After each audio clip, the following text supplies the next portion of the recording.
नमस्कार, आपका स्वागत है। दोस्तों, नवरात्रि का नाम सुनते ही भक्तों का मन प्रसन्नता से भर जाता है। मां दुर्गा के दर्शन के लिए सभी आतुर हो जाते हैं। नवरात्रि का पर्व इतना अद्भुत होता है कि इन 9 दिनों में सभी मनुष्य माता रानी की भक्ति में डूब जाते हैं। नवरात्रि में माता रानी को प्रसन्न करने के लिए तरह तरह के उपाय किए जाते हैं। कुछ लोग माता रानी के लिए व्रत एवं उपवास रखते हैं, दान धर्म करते हैं। वहीं कुछ लोग माता रानी के लिए यज्ञ तथा हवन करते हैं। कुछ लोग अपने पैर के वाहनों का त्याग करते हैं, अर्थात अपनी मनोकामना की पूर्ति के लिए जूते चप्पल आदि का 9 दिनों तक त्याग करते हैं। ऐसे कई प्रकार के कार्य होते हैं जिन्हें करके हम माता रानी के प्रति अपनी श्रद्धा प्रकट कर सकते हैं। माता रानी अपने भक्तों से अत्यधिक प्रेम करती है। वह उन्हें कभी दुख में नहीं देख सकती। जो भी सच्चे मन से मां को पुकारता है, मां उसे कभी अनसुना नहीं करती है। नवरात्रि का पर्व शक्ति का पर्व होता है। इन 9 दिनों के दौरान आप व्रत का पालन करके मां दुर्गा से जो कुछ भी मांगते हैं, माता रानी वह सब कुछ आपको प्रदान करती है। माता के द्वार पर आने वाला कोई भी याचक खाली हाथ नहीं जाता है।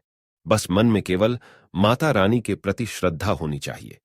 शास्त्रों के अनुसार मनुष्य को नवरात्रि में कम से कम एक रात्रि में जागरण करना चाहिए। ऐसा करने पर मां उस पर प्रसन्न होती है और उसकी मनोकामना को पूर्ण करती है। आपको बता दे कि इस वर्ष की नवरात्रि में मां दुर्गा हाथी पर सवार होकर आ रही है। इसीलिए इस नवरात्रि का विशेष महत्व है, क्योंकि जब भी मां हाथी पर सवार होकर आती है तो माता के भक्तों के जीवन में सुख समृद्धि आती है। साथ ही उन्हें बुद्धि तथा बल की प्राप्ति होती है। साथ ही माता का हाथी पर सवार होकर आना बारिश होने का भी संकेत देता है और चारों ओर हरियाली छाने लगती है। इस वर्ष प्रकृति का सुंदर नजारा हमें देखने का सौभाग्य प्राप्त होगा। जो भी भक्त माता के लिए व्रत का पालन करता है, माता उसके अन्न धान्य के भंडार भरती है। उनके धन धान्य में वृद्धि होती है। माता का हाथी पर सवार होकर आना भक्तों के लिए बहुत ही मंगलकारी होता है। इसीलिए आप इस वर्ष की नवरात्रि में व्रत का पालन अवश्य करें।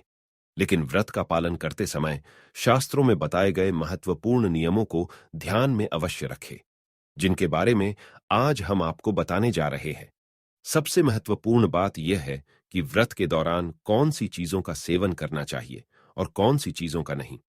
कई बार लोग नवरात्रि का व्रत धारण करते हैं, लेकिन कुछ चीजों को खाने से उनका व्रत खंडित हो जाता है, जिसका उन्हें कोई फल नहीं मिलता है। इसीलिए पूरी सावधानी से आपको व्रत का पालन करना चाहिए। तो चलिए जान लेते हैं, नवरात्रि के व्रत के दौरान हमें कौन सी चीजों का सेवन भूल से भी नहीं करना चाहिए। दोस्तों, व्रत रखना धार्मिक ही नहीं बल्कि वैज्ञानिक दृष्टिकोण से भी महत्वपूर्ण होता है, क्योंकि नवरात्रि में मौसम में बदलाव होना शुरू हो जाता है, जिसका असर मनुष्य की रोग प्रतिकारक प्रणाली पर भी पड़ता है। इसीलिए नवरात्रि के व्रत के दौरान कौन सी चीजें खानी चाहिए और कौन सी नहीं, इसके पीछे वैज्ञानिक आधार भी जुड़ा हुआ है। इसी कारण से केवल हिंदू धर्म को वैज्ञानिक रूप से भी परिपूर्ण माना जाता है। बड़े बड़े वैज्ञानिक भी हिंदू धर्म शास्त्रों में बताए गए रहस्य जानकर हैरान हो जाते हैं।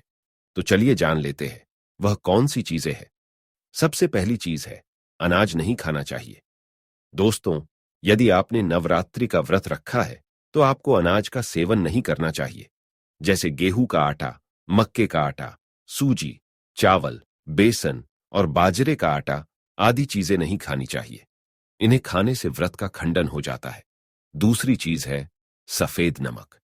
अगर आपने नवरात्रि का व्रत रखा है तो आपको सफेद नमक का सेवन नहीं करना चाहिए। इसके स्थान पर सेंधा नमक का प्रयोग करना चाहिए। सभी व्रतों में सेंधा नमक ही खाया जाता है। इसमें सोडियम की मात्रा भी कम होती है, जो हाई ब्लड प्रेशर वाले व्यक्ति के लिए फायदेमंद रहता है। तीसरी बात है, इन सब्जियों का सेवन ना करें। दोस्तों, नवरात्रि में लहसुन, प्याज आदि का 9 दिनों तक सेवन नहीं करना चाहिए। ये पदार्थ तामसिक श्रेणी में आते हैं। इनका सेवन करने से मन में काम तथा क्रोध उत्पन्न होता है। साथ ही नवरात्रि में लौकी, पालक, आलू और टमाटर आदि सब्जियों का सेवन करना भी वर्जित माना जाता है। चौथी चीज है रिफाइंड तेल। नवरात्रि के व्रत के दौरान सरसों का तेल और रिफाइंड तेल भी नहीं खाया जाता है। इसके स्थान पर आप शुद्ध घी अथवा मूंगफली का तेल खा सकते हैं। पांचवी चीज है मसाले। दोस्तों, नवरात्रि के व्रत में आप मसालों का सेवन ना करें। मसालों के सेवन से शरीर में कई विकार प्रकट होते हैं। साथ ही इनका सेवन करने पर मनुष्य का स्वभाव उग्र बनने लगता है। व्रत के दौरान मसालों का सेवन करना वर्जित माना गया है। तो दोस्तों, इस प्रकार से आप भी नवरात्रि के व्रत के दौरान इन चीजों का सेवन ना करें। उम्मीद है आपको यह जानकारी अच्छी लगी होगी। वीडियो को लाइक जरूर करें, कमेंट में जय मां दुर्गा अवश्य लिखें। साथ ही चैनल को सब्सक्राइब करना ना भूलें। आप सभी का धन्यवाद।